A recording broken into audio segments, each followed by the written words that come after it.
Hello, in this video I want to talk about divorcing the emotional abuser and what a complex process it is. I'm going to talk about 10 things that you need to remember when you're going through this process, and at the end of the video I've got 3 things that you can do to protect yourself. Welcome to the Divorce Sanctuary. My name's Elizabeth Goddard. I'm author of Finding Lily and the A to Z of Emotional Abuse. On this channel, I talk about healing from emotional abuse and divorcing both emotionally, it's really important, emotionally, from the abuser, as well as divorcing physically. If you're new to the channel, please don't forget to like and subscribe and hit the little notification bell, and you'll be advised when I post new videos. If you're returning, thank you and welcome back. Please join us over on Facebook. There's a private group for women who are going through the divorce process with an emotional abuser. Divorcing an emotionally abusive person is a complex process, and depending on where you are in your journey, it might help or it might hinder you.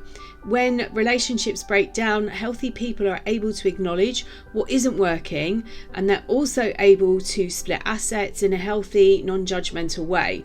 This doesn't happen when you're separating or divorcing from an emotionally abusive person. And there are a few reasons for this. So in this video, I'm going to cover 10 reasons that you might possibly be going through or experiencing this in a more complex way than other couples that are emotionally healthy. So the first one is, these are children and they are wandering around in adult bodies. They do anything in their power to make sure that they don't look bad, and this will be in the way of a smear campaign. They will need to look like the victim. They don't take responsibility, so they're not going to admit that they're at fault in any way. Just like a child who gets told off for doing something or saying something wrong, their automatic defense is to blame someone else. Someone made them do it, or it's all your fault because you didn't do or say something. And if you had said or done, they would have been forced to. They deflect everything when they get caught out. And if you are not healed from this wound they have triggered, you may actually help them in their campaign. So whilst they're trying to prove that you're the problem, you might demonstrate behaviour that provides that evidence that you are in fact the crazy ex that they're claiming you to be. Whatever it is that they're blaming you for. Maybe you're too jealous, or you're mad, or you're impossible to live with. Gaslighting played an important role in this as well, because they convinced you it was your fault. The second reason is that they're damaged children and they live in a fear of abandonment. They have done everything in their power up until this point to take control of your life, and they are going to do exactly the same with the divorce process, and they're going to make sure that it goes their way. And the third reason is because of the damage they received in childhood. They're able to rewrite endings. So once the words are out of their mouths, they are the abuser's new truth. It doesn't matter how ridiculous it sounds. Once they believe it, that is what happened. And they won't change it. This now becomes their reality. And you'd think the people surrounding them would scratch their heads and wonder, really?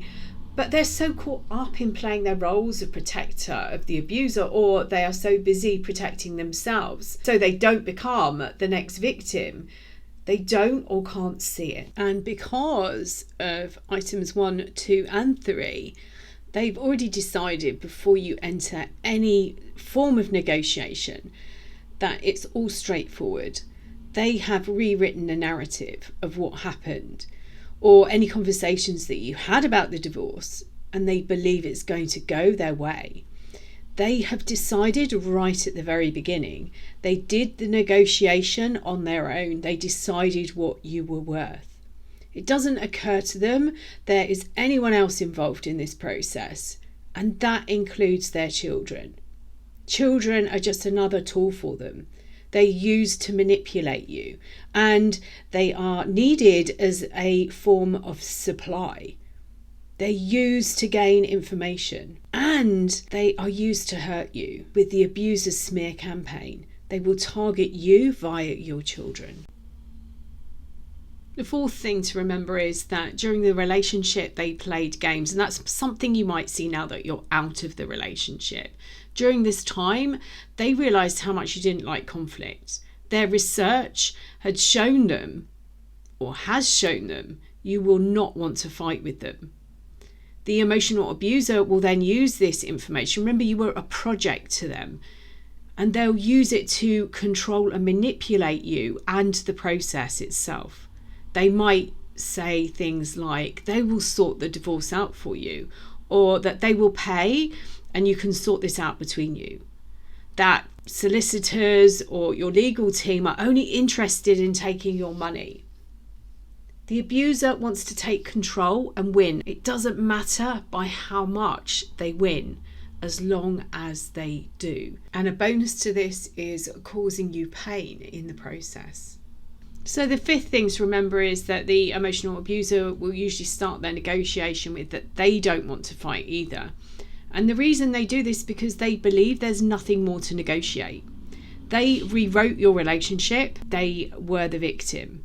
And what has happened, how it happened, and what has been said now doesn't exist. And as far as they're concerned, the negotiation meeting has already taken place, and this is just holding up everything that has been agreed. What they fail to mention is the negotiation took place between them and them in their head. As I said before in the video, they have already done their calculations. They know what you're worth to them.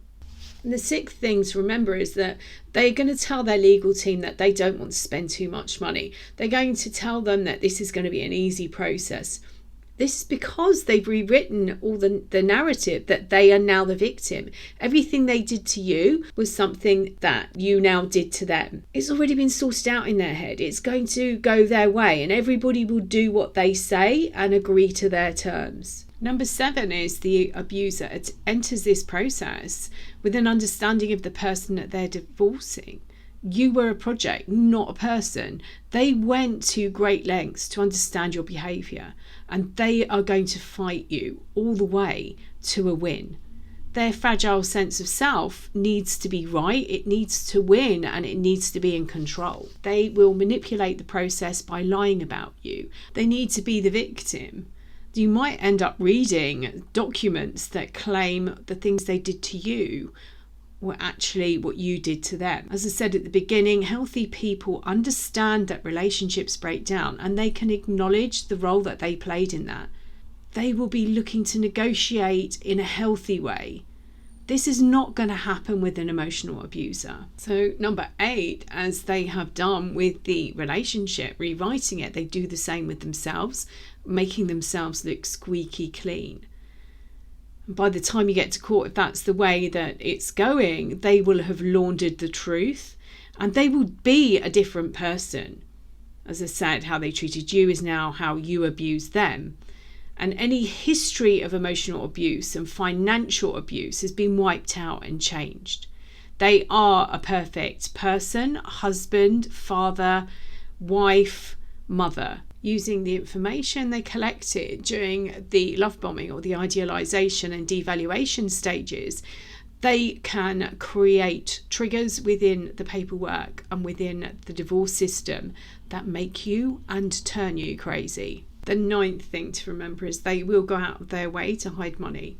They will have used coercive tactics to control you and your money, using excuses as to why they can't pay the mortgage or the bills or the rent or car payments, credit card bills.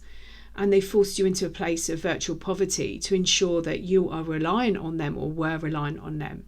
And you can't leave. You won't or can't abandon them. What's yours is theirs, and what's theirs is theirs. They will hide and move money around, even spend it to ensure that you don't get hold of it.